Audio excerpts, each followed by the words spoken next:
Okay, welcome everyone. Thank you for being with us on Zoom this evening, and welcome to someone who's joining us tonight. Welcome to Seth, who's joining us here in person, and hopefully we'll be able to join together in here via menu. Just ahead of time, I apologize. I just want to be transparent that I had very little time to prepare. I believe I prepared well enough to give the class, but I didn't get a chance to do the additional Rishonim and Chashukei Chemed that I know we've accustomed ourselves to. I just got back from a funeral for my Rebbe Rav Pendler, which was in Muncie, and they put speaker after speaker up there, and eventually I had to go myself to make it back for Mincha. So, who is it for? I'm sorry. Rav Moshe David Tendler, that's all. He spoke to our shul. Yes, my condolences to you, Rabbi. Thank you. I appreciate that. So of course, not that he needs our zechuyos. He has enough bifnei on his own, but we'll of course dedicate our learning in his memory tonight.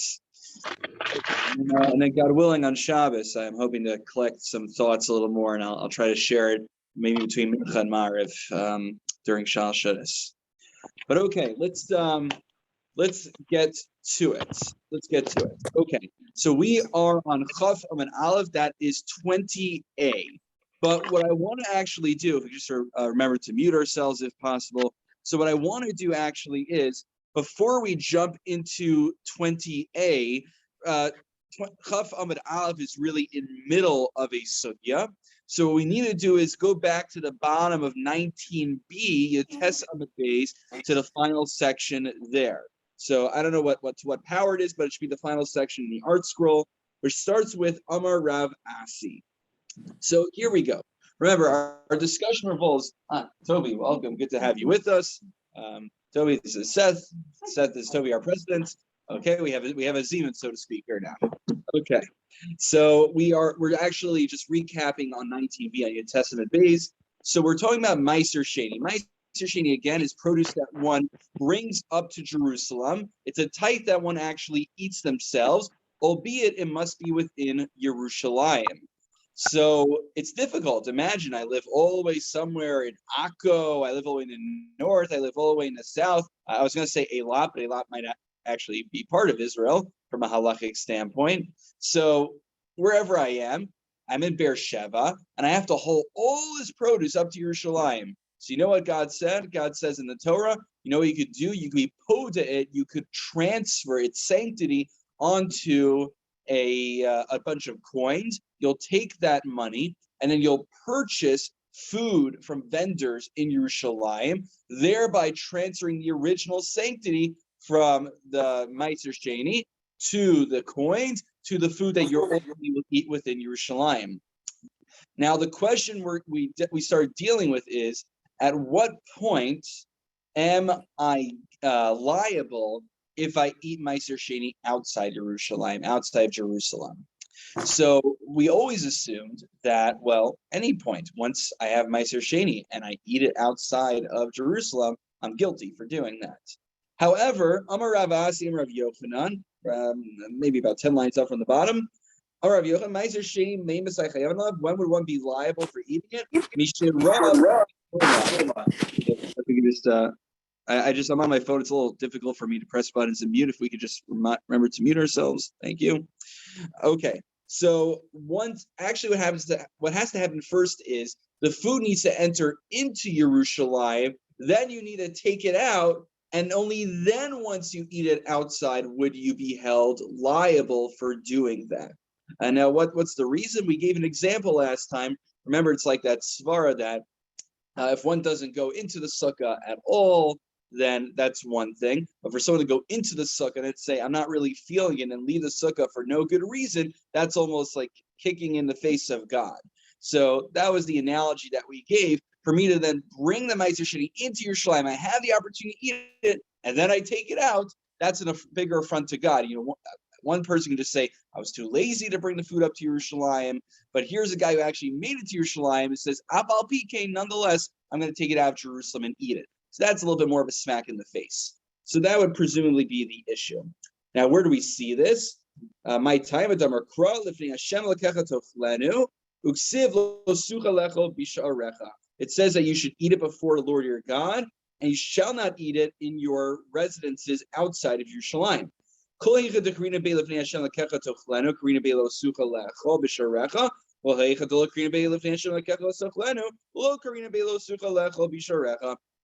Only once we can apply the verse that requires me to eat in Yerushalayim, meaning once I'm in Jerusalem, can we then tag on the verse that says, and you shall not eat it outside of Jerusalem. But until the point that you make it into Yerushalayim with the food, you would not be at least, now you'd miss out on the mitzvah Meiser Sheni, but you wouldn't be liable, you wouldn't violate a prohibition of eating it outside of Jerusalem. However, Meisvei, we have a contradictory brayso, a contradictory Tanaitic teaching.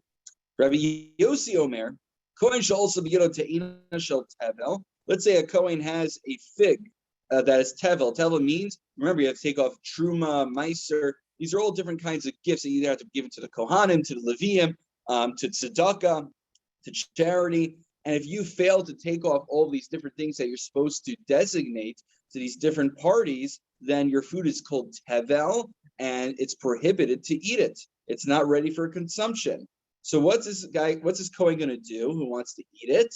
So what he's going to do is, Amar tenazu truma sub uksa. I'll designate truma at its stem. Meiser rishon b'tzvona. The northern part, the upper part of the fig, will be designated for Meiser rishon. Meiser sheni lidroma, and the bottom part will be for Meiser sheni. Vishnas Meiser who be Yerushalayim. And so either it's the year of Meiser Sheni. Remember, Meiser Sheni is only first, second, fifth, and sixth year. And he finds himself in Jerusalem, where he's supposed to be. Oh, Meiser Ani. Or it's the third or sixth year where there is Meiser Ani. The tithe goes to the poor. V'hu bigvulin, and he could be outside Jerusalem. Achla, if the Kohen eats such a food, loka achas, he gets only one pair of lashes. Why? What did he miss out on? Because after one take, so the Kohen is allowed to eat truma. Truma goes to the Kohen. So if he wants to give it to himself, he can give it to himself. But the issue is, you're then supposed to take off trumos maestros, which is a tithe that goes to the Levium. So he's not a Levi, he's a Kohen, and he failed to do that. So therefore, he gets lashes for ignoring the trumos maestros. However, let's say a non-Kohen eats it. But now we're on Chafam and Aleph. We are on 28. However, a non-Kohen who eats it gets two sets of Makkos, the additional one being because he ate Truma. If he eats Truma, well, Truma is reserved for Kohanim and their family members only. If I, Yisrael, want to eat Truma, right, Zadie? If I eat your Truma, I would be held accountable for that. I wouldn't hold you accountable. But God would. So it's you're very kind and merciful. But you can come into my house and eat it. If the way it works for Kohanim's children can eat it, but once, let's say, a woman who's a Bas Kohen, a daughter of Kohen, gets married, right? Once mom got married to dad, she lost the right to eat truma. So but it was That's the mistake your mother made. That's the mistake my mother made. Well, it's a good thing she's not on the recording here, on the session here. So we'll leave this, but it is recorded. So we'll see if she ever goes through this and finds it. Anyway, so going forward, so he gets twice. Why? Now here's the interesting part. However, if you never designate anything, you'd only get Malchus lashes once because it's Tevel. And Tevel, even though it has all this latent energy in here, become different forms of designated special food, if you didn't separate anything yet, then you only get one set of Malchus. Now, why do we bring this all up? Because the question is, what do we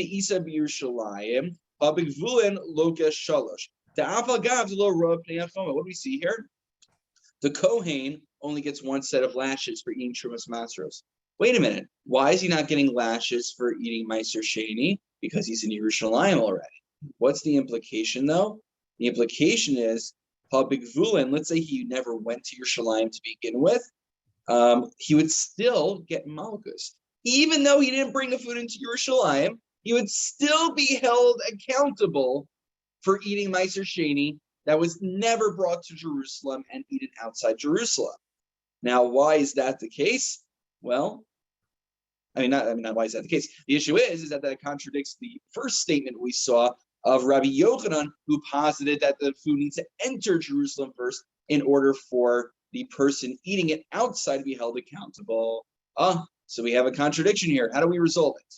So one suggestion is the Aili Ba'afke. No, you have to read between the lines. The case in this brisa assumes that the guy brought the food to Jerusalem first, and then he's eating it outside. You just got to add you got to add a few words in between. It's like what the art scrolls do over there, right? They give you the in between the lines over there, so you put the in between the lines. However, but if so, there's no chiddush, there's no novelty to this brisa. I already know about the law. It assumes that in general, those studying Talmud know what Truma is, they know what Meiser Sheni is. There's no novel ruling that I would not have known about before reading this brisa. What could this brisa be telling me? If maybe the whole point of this brisa is to teach me that I specifically don't need to enter Jerusalem. I can be already outside Jerusalem. I never come anywhere near Jerusalem, but I'm still chayiv, I'm still liable for eating Meiser Sheni outside. Maybe that's the chiddush. Maybe that's a novelty of the brisa. I don't even need to enter Yerushalayim, and I'll still be held liable for eating Meiser Sheni. And that would be a contradiction with Rabbi Yochanan, who says, no, you must enter Yerushalayim if you want to be held accountable. Obviously, no one wants to do that, but from a halachic standpoint, that's what would need to happen. So we're going to give one final suggestion, number one. Then there's going to be an interlude in the Gemara to clarify it a bit. And then all the way at the end, 2 lines before we get to the next Mishnah, we will get a second suggestion. So just to map out the next section of the Gemara. Suggestion number 1, what could be the novelty of the brisa, but that can still maintain that one needs to enter into Yerushalayim first in order to be chayiv on Meiser Sheni? Here, what are we dealing with? This is the novelty he wants to teach us. Let's say you took Tevel, you didn't designate Meiser Sheni on it yet, and you bring it into Yerushalayim in a state of Tevel. And what's the chiddush here? The chiddush is that even though when this food entered into Yerushalayim, I hadn't yet designated any of it as Meiser Sheni, still, through a halachic lens, we see the latent energy of Meiser Sheni in there, and it's as if it's considered from our perspective that you brought Meiser Sheni into Yerushalayim and took it out. Even though it wasn't yet designated Meiser Sheni, we know there's the latent Meiser Sheni energy in there, so to speak, and that's why I'm held accountable. The chiddush of the brisa isn't that I never need to enter Yerushalayim. The novelty it's teaching us is rather, no, you do need to go into Yerushalayim and then leave in order to be chayav on eating it. But what's the chiddush? The chiddush is that even if it went into Yerushalayim not in a state of Meiser Sheni, I'm still going to be held accountable for it. Beautiful. We found more ways to hold me accountable. Right? We always love that. Now, this principle is called Matanos Shlo Hurmu, literally gifts. Gifts are what we designate from our food, Truma, Meiseros. These gifts, even if I haven't designated them, it's as if they are already pre-designated. That's the principle we're going to pick apart here.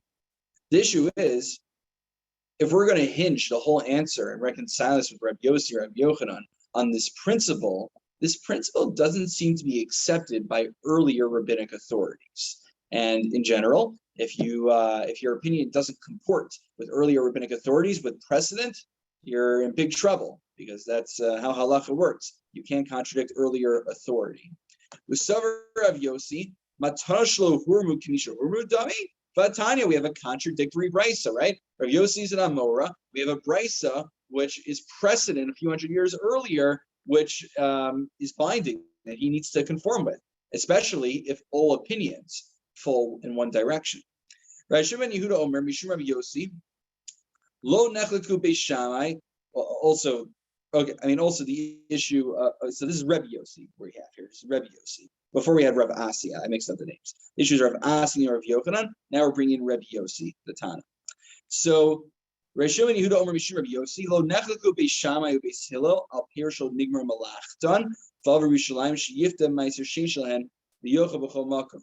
So the case we're not dealing with over here is, let's say I have food that the produce isn't even ready for consumption yet. So if you bring that into Yerushalayim and take it out, you're not going to be chayiv on it because it's not really food yet. It's not ready for you to take off Meiser Sheni. However, let's say I bring food. I have food that's ready for me to take off Meiser Sheni. It's already gone through the process. I've already sifted, whatever. I've already taken out all of the psolas, all of the residue in there. It's ready for me to bring to the next stage, and that's what I'm supposed to take Meiser off of it. And I bring it to Yerushalayim. Beis Shammai says you have to go back and eat in Yerushalayim. Okay, that's nice, but we don't hold like Beis Shammai. Beis Hillel that you need to eat it. Sorry, you need to redeem it. You can redeem it and eat it wherever you want. In other words, from the perspective of Beis Hillel, you bringing this food that's not yet designated as Meiser Sheni into Jerusalem is not problematic. You're still not chayav for eating it outside of Jerusalem, and more so, you could even be poda it, redeem it onto coins, and then bring those coins to Yerushalayim and eat it. So that's what Beis Shammai says. Beis Hillel says. So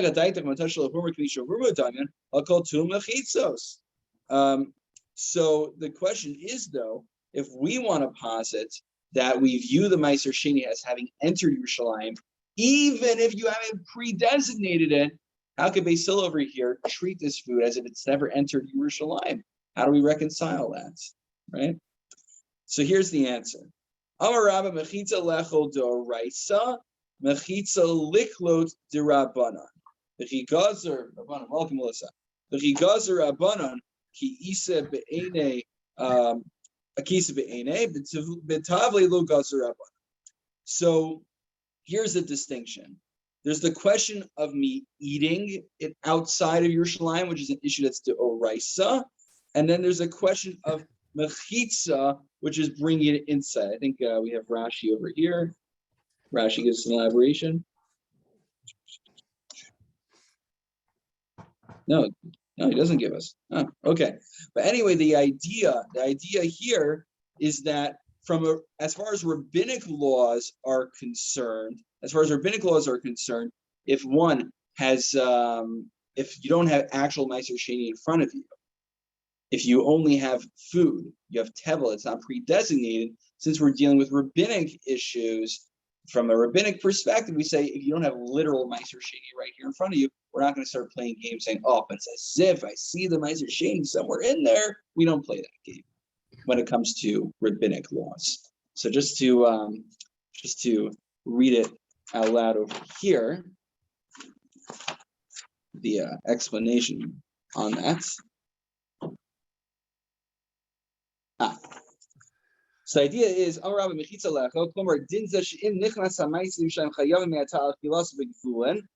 would I be chayiv on it if I brought the food into Yerushalayim? Because that's a d'oraisa issue. The issue of eating meiser outside Yerushalayim is a d'oraisa, it's a biblical problem.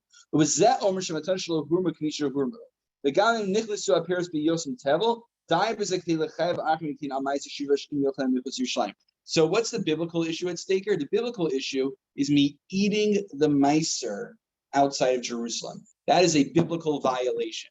As far as the biblical violation of eating meiser outside Yerushalayim is concerned, we do see the latent meiser sheni there, even if it doesn't literally exist in front of us right now. However, mechitza liklot, I'll just finish this. We're almost at the Mishnah. But the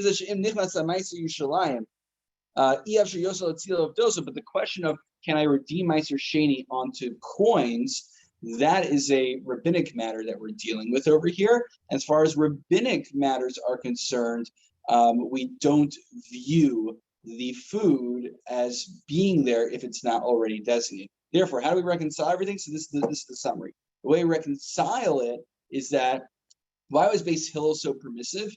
Beis Hillel was very permissive because they were dealing with the rabbinic angle of this question. Can I transfer the sanctity of meiser sheni onto coins that already went to Yerushalayim?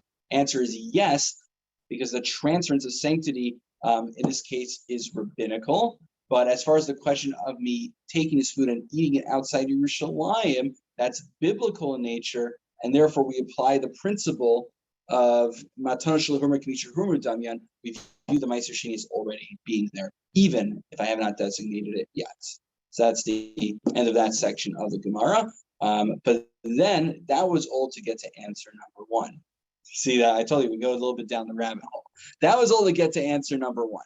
Remember what was our issue? Our issue was we had Rav Yochanan who posited that the Meiser Sheni needs to first enter Yerushalayim, leave Yerushalayim for me to be chayiv on it. But then we said we had a brisa which seemed to imply otherwise, because what could be the novelty of this brisa if not to teach me that I don't need to go into Yerushalayim, I can eat it outside Yerushalayim and I'll still be chayiv. So we gave one answer, maybe to teach me the idea that I see the Meiser Sheni as existing, even if it's not designated yet. The other answer is, remember we had a question last time about, let's say I'm inside Yerushalayim, I'm holding the Meiser Sheni with a stick and it's outside Yerushalayim. Do we view the Meiser Sheni as having entered into Jerusalem yet? Remember we had that question? We left it as a teku. We left it unresolved. But now we don't need to wait till Yohanavi. We just needed to wait until the next page. Rabina Amar can go to Nakile Bekanya, the Tifshot. It's taught. What's the chiddush of this brisa? To teach me a case where I am inside Jerusalem, my food is outside Jerusalem, I'm holding it with a stick. V'tisho bayi Rav Papa, and his answer to the question Rav Papa, it's coming to teach me that I am chayiv on it. So long as I am not completely outside of Yerushalayim, I would be chayiv if I decided to eat the Meiser Sheni in that place there where it is being held outside of Yerushalayim. That's the chiddush of the brisa. Therefore, what is this all to get to? It's all to to teach us that Rav Azi's position that one needs to first bring the Meiser Sheni into Yerushalayim to be chayiv on it if they take it outside of Yerushalayim. So I know this part of the Gemara was a little bit convoluted, but on the bright side, for those who felt like we got our fill of Meiser Sheni, we're done with Meiser Sheni. I can't say forever, but we say Hadron Alech, we'll come back to it. But now we're going to talk about a completely different topic. The next topic, we're actually starting with the Mishnah now. So this is a new topic, fresh start. Even if we didn't get anything that came beforehand, this is all brand new. I'm speaking for myself as well. All brand new. You ever hear the term payas, right? Payas, like what you got over here. So maybe it's more like a Yiddishization of the word, but like comes from the word, I think, pa'as. So we're actually going to be talking about the issue, particularly for men, to be cutting and using a razor on themselves to take out their hair. Now, what's the issue of using a razor? So there's different issues behind it. There's actually two primarily we're going to deal with. One is just, if I want to use a razor to, I don't want to shave every few days. It's really tiresome. I want to just take a razor and get rid of it for a long time. So I can't do that in general. That's one category. Then there's something called a srita or losis skoru, which is causing myself a gash or lacerations. Why would I ever want to do that to myself, assuming I'm in my right mind? Well, people would do that out of anguish when they lose a loved one. And it actually wasn't just simply something people would do out of anguish, but it was prescribed by pagan religions that you were supposed to do that. So a lot of these rules actually are coming la fuke to specifically to make us, to differentiate us from what the pagans did. So the pagans actually, I think if you go to Israel today, they call them arsim, which are like these Israeli kids that they basically shave like the sides of their head and they leave like it's like little mohawk thing in the middle. It's a thing. They call them arsim. I'm not exactly sure I know what it means, but it sounds like a pejorative term. So that's basically what the pagans would do back then. They would shave off like the sides of their head and leave some hair and like locks down the middle. So that's a mohawk. Yeah, a mohawk basically. But I think they also like left like braids coming down as well, but essentially a mohawk, Sadie. Yes, correct. So that's what we're going to be dealing with right now. So nothing to do with Meiser Sheni, completely brand new topic. The two psukim I want you to look at, if you have the Torah or Hashalim on the sides, if those who have newer editions of Gemara, it actually gives us two psukim to start off with. So I want to look at the verse in the Torah first. If you don't have the Torah or Hashalim, you can look up Leviticus 21:5 by Yikra Chaf Aleph Hey. and Deuteronomy 14:1. Devarim Yud Daled Aleph. So I'll read them out loud. Lo yikerchu karcha barosham. One shouldn't cause a karcha, basically, essentially make a bald spot on your head. Upa'as sekanam, the edge of one's beard. Lo yigalechu uviv saram lo yisatu sarat. So you shouldn't shave your beard. And as far as your flesh is concerned, you shouldn't lacerate yourself. That's one verse. Now, it's important to note it's in Leviticus, it's in Vayikra, which is dealing with the laws of the priests, of the Kohanim. This is going to be important in the Gemara. The next verse in Devarim, in Deuteronomy, is a general for all Jews. As you can see, Banim atem la'Adonai Elohechem, you are all children of God. Lo siskodedu, you shall not cause yourself a gash. Lo tasimu karcha bein einechem lameis. You shall not cause a bald spot between your eyes for a dead person. So those are the two verses that I want to point out at the beginning. And essentially, there's going to be different diukim, different inferences that we're going to make from the choices of words used in these two verses. And you can see there's already similar terminologies being used. The term karcha, of making a bald spot, appears in both psukim. So that's one thing to note. Also, you're going to see discrepancies between both psukim, and the Gemara is going to derive different ideas from both of them. So that's the general introduction. We'll jump into the Mishnah, and that'll tell us more. Like you think, like kerach, like ice. Well, there is something called bal korcha with a kaf instead of a kuf, which is do something against somebody's will. So that maybe that's related, but yeah, different spelling, but it does sound the same. Also, Okay, Korach. Korach. Yeah, also Korach. I'm sure there's some drush over there, right? Very good.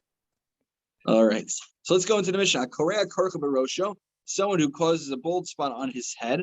V'makif pa'as rosho, or one who removes the from the sides of his face. We'll define more what that is later. V'mashkis pas zikno, or the payas of his beard.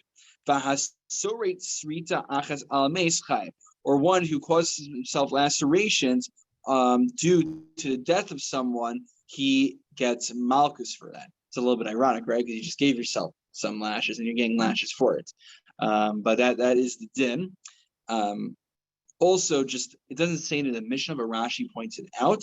HaKorea Karcha Barosho, one who bolds himself, also that's a practice they did for the dead to show anguish. Is it only a prohibition if you're doing it for that?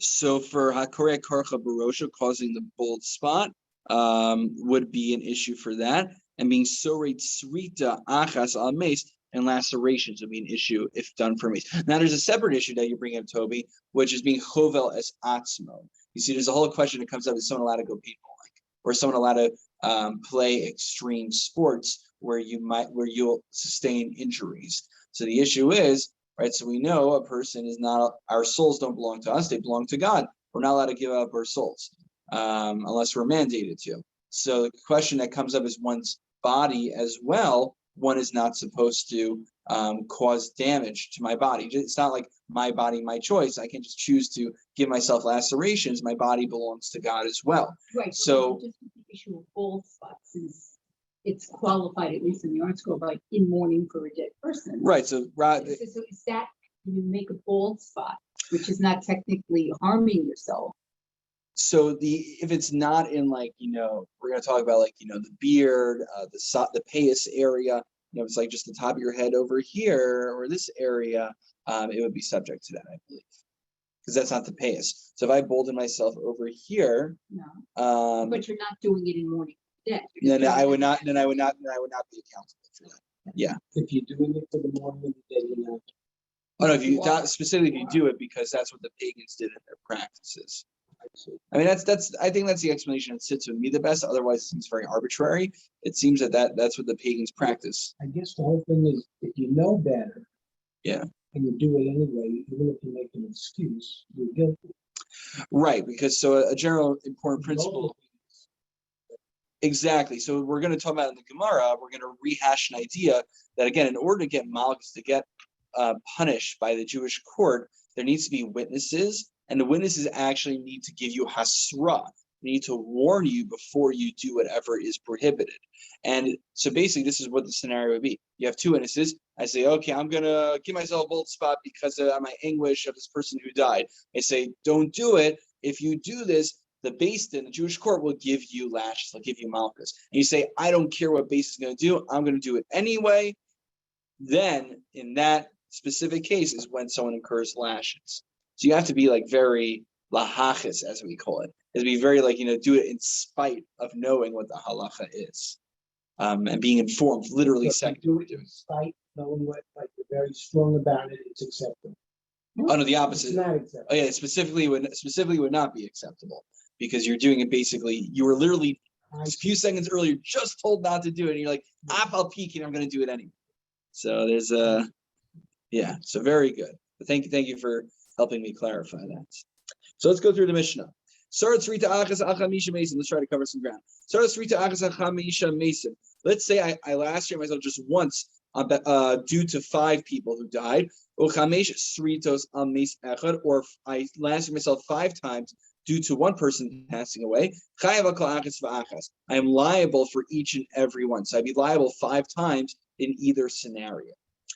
Now let's talk about the areas. God willing, again, I came back like literally half an hour before Mincha, so I didn't have time to find it. But next time, if you hold me to it, I want to bring in a diagram. You actually, if you go like Kew Garden Hills or the 5 Towns, you go to the barber shops there that serve Jews. They actually will have posters up there that show you where the payas starts and ends, different shitos, different opinions of where it is. I actually have in my Masifta Gemara over here. I don't know if they give it to you in an art scroll. I have like already a few diagrams over here of different opinions in Rishonim, where the payas start and where they end. And then they tell you that you shouldn't use less than a 2 on the sideburns. So again, the idea is that we don't want to uproot the hair. That's why it's actually better to get usually a cheaper shaver than a more expensive shaver, because the cheaper shavers don't work as well. The more expensive shavers tend to like really get under the surface and pull out the hairs from their roots. We don't want to uproot the hairs. We just want to trim the hairs down with like a scissor. So the cheaper shavers, maybe more expensive ones do it also. They tend to just cut the hair closely, but they don't uproot the hair. Uprooting the hair is razors in general, that's what they do. But I think even some shavers have special, more sophisticated technology. It's the Norelco. The Norelco shaver had the lift and cut technology. Right, the lift and cut. That's what it's called. The lift and cut technology. Very good. So Sandy's pointing out, like, it's more sophisticated for it to do it. So generally, when you get like the $20 Philips shaver that I have, it does, it's not sophisticated enough to do that. And then some people, what they do actually is they dull the blades on there as well, so it doesn't go so deep. But and then some folks can think that's ridiculous and you're going too far. And actually, Rabbi Chaim Jachter, who's the rabbi who helped our Erev, who checks our Erev, huge Talmud Chacham, he and his son actually literally just put out a mini book, literally on the topic of shaving, the halachos and practical applications. So if you want to know more about it, that's your address to go to. Okay, so let's the good thing, by the way, of like living here in Stanford, going to barbers is that I go to, I think it's called the White Street Barber, and they're really great. They're not Jewish, but they have enough Jewish customers. Like, oh yeah, I know like so and so from a good Shalom. They come all the time. It's like I could tell them, like, yeah, don't cut the sideburns, the cheekbone. They know what I'm talking about. But the beauty is that unlike in the 5 Towns and in Queens, where right before the 3 weeks, or before Sphira, everybody, it's like you have lines outside the stores. When you live in a predominantly non-Jewish area and then you have non-Jewish barbers, you don't have those intense lines right before Sphira in the 3 weeks. So it was really nice. I'm like, oh no, I didn't go in advance enough to beat the rush before those times. And then I realized, oh wait, there's like No one here, because this is a non-Jewish neighborhood that happens to have Jews in it. It's not like Farakaway where the Jews I rule the always entire get world. my hair cut down in Queens. I go at a certain time Yeah. and no one's there. Oh, well, I I never don't know what to do. see. I lived in Kew Garden Hills, and I didn't know what I was doing. So I should have taken your. If only I knew your advice. Well, I got it. Sure. Look, Yeah. Are you saying that Norelco shavers and other advanced shavers actually pull the hair out by the roots? They just lift it up and cut it deeper. I think the lifting tends to take the roots out. I need to look more into myself. So the Norelco's perfect. I couldn't understand why you said that the sound was off. Norelco's perfect. So the right. This is the right way. You still feel some stubble. Okay, so you know what? I'll have to look more into it. We couldn't hear you, Rabbi. We couldn't hear you. Oh, can you hear me now? No, something happened to the sound. But do you hear me now? Not really. No? Huh. Let's see what we can do over here. Okay, I'm muted. Now better? Still no good? No, it just dipped out. Just dipped out. Tap it a little. Maybe just tap. We can hear you, but you sound like you're far away. Oh, the phone's literally right in my face. That's so odd. Huh. I'm not sure. You know what? Sometimes when I get a cold in the middle, that happens. But I don't see a cold. No, it's coming in and out. It's fading. It's fading in and out. All right. First, yeah, I'm still working on the Wi-Fi here at the show. I'm on my data right now. Should I try Wi-Fi? Let's see what happens. Maybe the Wi-Fi is better. You know what? I'm going to try switching over to Wi-Fi, and we'll see if the show Wi-Fi is better. This is Galaxy, Samsung Galaxy. No, it's Verizon. Yeah, that's the problem.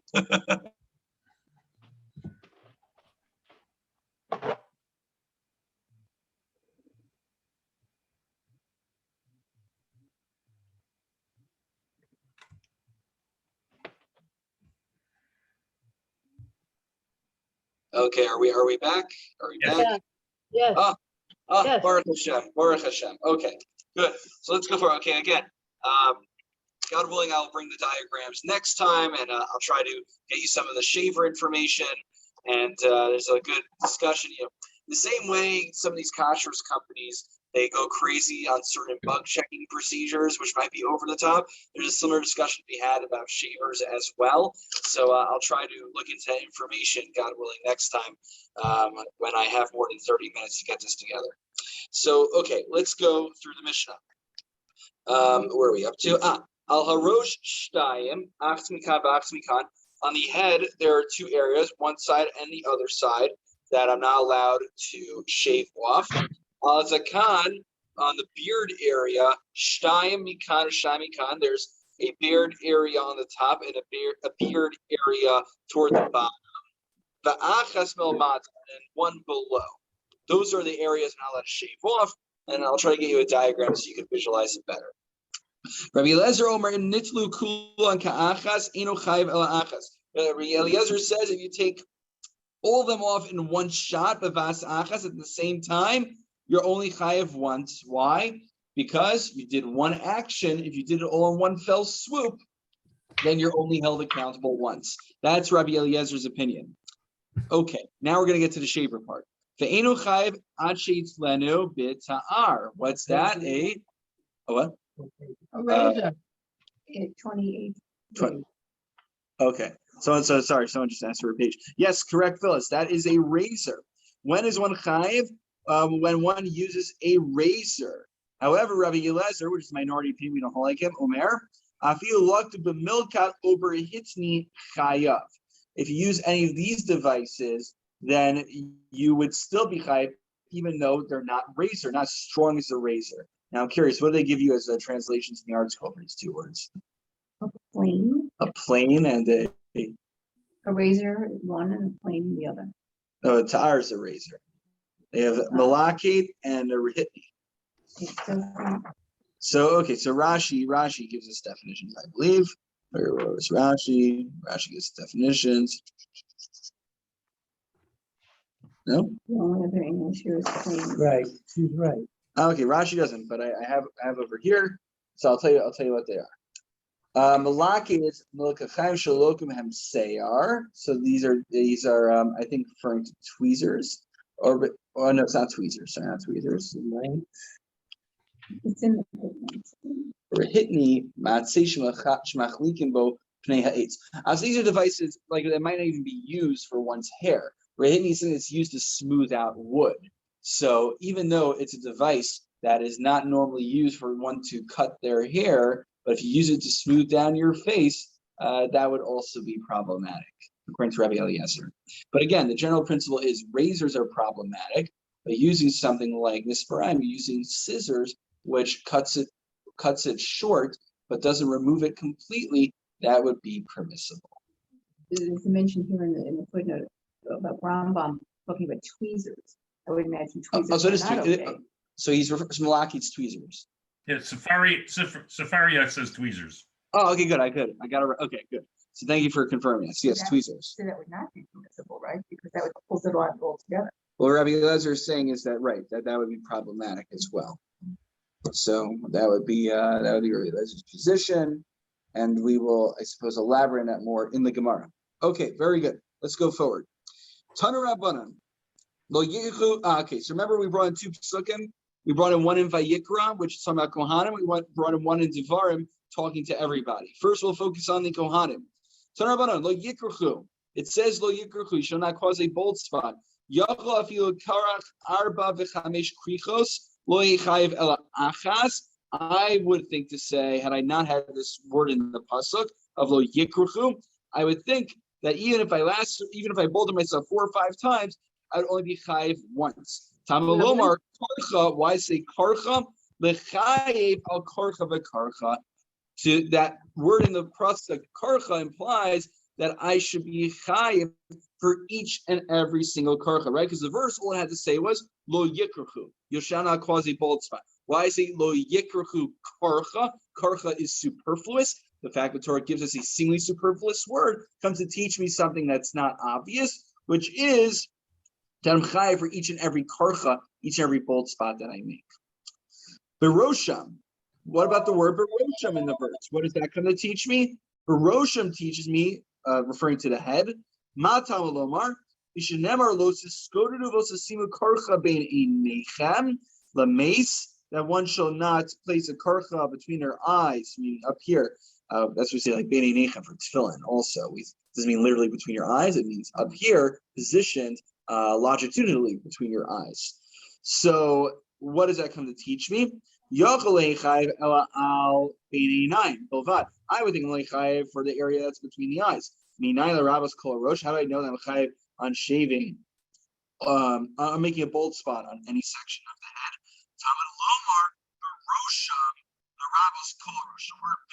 Happened again. The sound went off again. Is this a problem for everyone? No one can hear? Terrible. Anyone here? All right, well, let me take the opportunity to make my plug. Come join us in person if possible, because as of now, I don't have a more sophisticated device than my phone or my laptop's even worse. So I appreciate everyone joining on Zoom, but you can see the limitations that we have. Or if anyone wants to sponsor a sophisticated teleconference communication device for the shul, you could put it into my discretionary fund, and I'll figure it out. Now you're on again. Okay. Everything's fine, Rabbi. You're back on. Okay. Okay. So who's sponsoring the special teleconference device that we're going to use here at the shul? No. We don't need it. It's fine. It's fine. It's fine. Baruch Hashem. So Tamalomar Baroshim L'Rabos Kol Rosh include all of one's head. Ve'eli Ela B'Kohanim. But all these laws seemingly only apply to Kohanim. Where do I get Shariba and Akasim Misiseros? Now, it makes sense. Look, Kohanim have to do all sorts of extra things, right, Sadie? Nazir. Right. Sorry. Yes. A Nazir would be an example of someone who has extra things. But a Kohen is someone who has extra mitzvos. And so it makes sense. Look, Zadie, right? So you get truma, but there's a payoff. The reason you get truma is because you have more mitzvahs than I do, right? You can't go into a cemetery and get yourself tamei over there. So there's a trade-off. You have extra restrictions, you get extra benefits. That's how it works. So it makes sense for Kohan to have extra restrictions. I can understand that they might have extra restrictions when it comes to bolding themselves. Yisrael Minayin. Well, where do I know that Israel Elam also have this prohibition?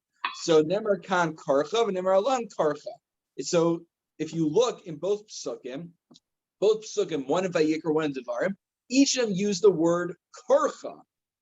So what do we have here? What's it called? Egezer Shava. When you have two words in two different contexts, that's the same word essentially. It's to teach us that we're supposed to make analogous rules between the both of them. Just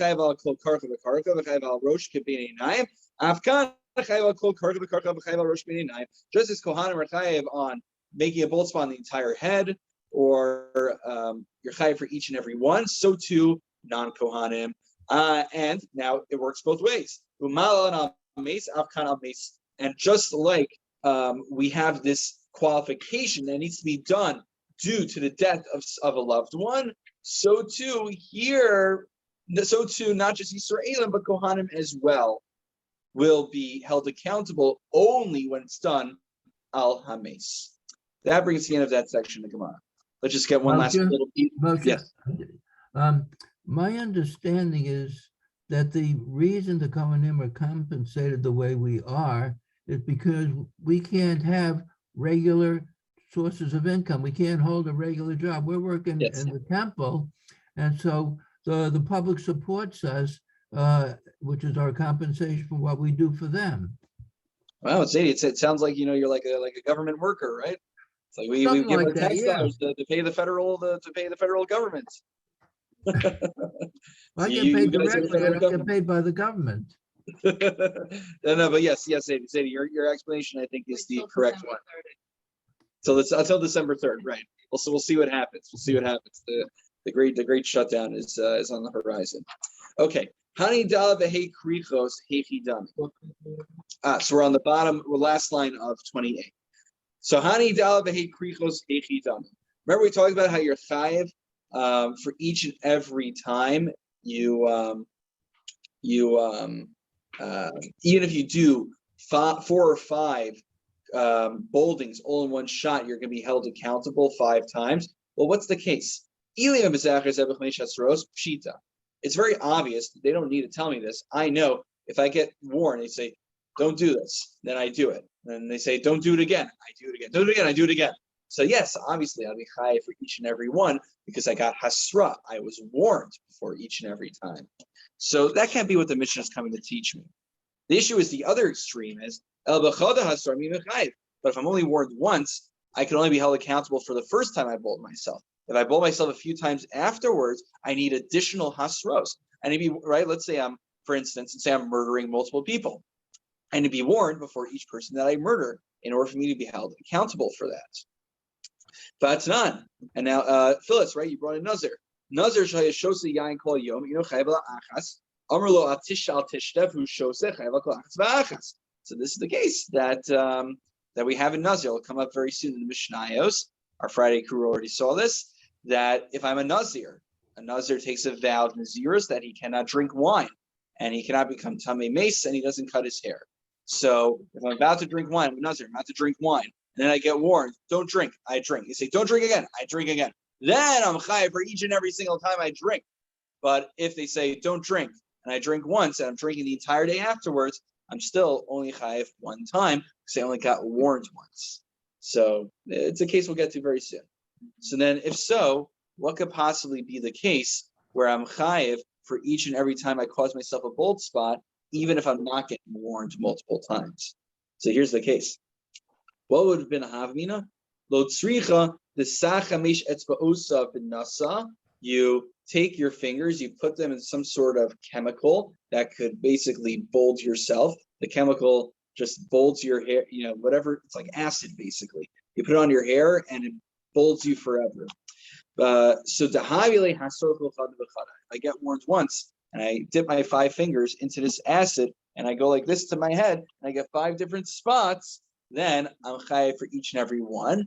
How am I chayav? I only got hasra once. Well, I only actually did one action, but it was one action that had 5 sinful results. And therefore, the hasra could cover the single action, but I still get 5 sets of Makkos because the result was 5 different bold spots that I did. So that is the Gemara in a nutshell. Again, I want to thank everyone for being with us. And Seth, welcome. Good to have you with us for the Gemara tonight. Also want to acknowledge Sandy and Andrew. Thank you for joining us. I'll have to admit this wasn't the best week from my own performance standpoint for you guys to be joining, but I appreciate you coming nonetheless. In general, what I try to do is go through the Gemara, and then we actually have, we bring Rav Zilberstein, who has interesting, more contemporary halakhic questions that relate to the Gemara. So that's Hashem, especially with this sugya, I'll try to bring in more of the contemporary halakhic issues next time. But thankfully, we got to a new topic. We're done with Meiser Sheni for now. I miss Meiser Sheni already. I see, Toby, you don't miss it. But this should be very interesting from a halakha l'maisa standpoint. So thank you all for joining. Again, just dedicating this learning in memory of Rav Tendler, Zichron Livracha. And God willing, we should share Besoros Tovos. Amen. All right. Thank you, Rabbi. This is Thank more you. interesting than the regular Mako. I'm okay. I'm glad it suits your fancy. We'll make it for what it's worth.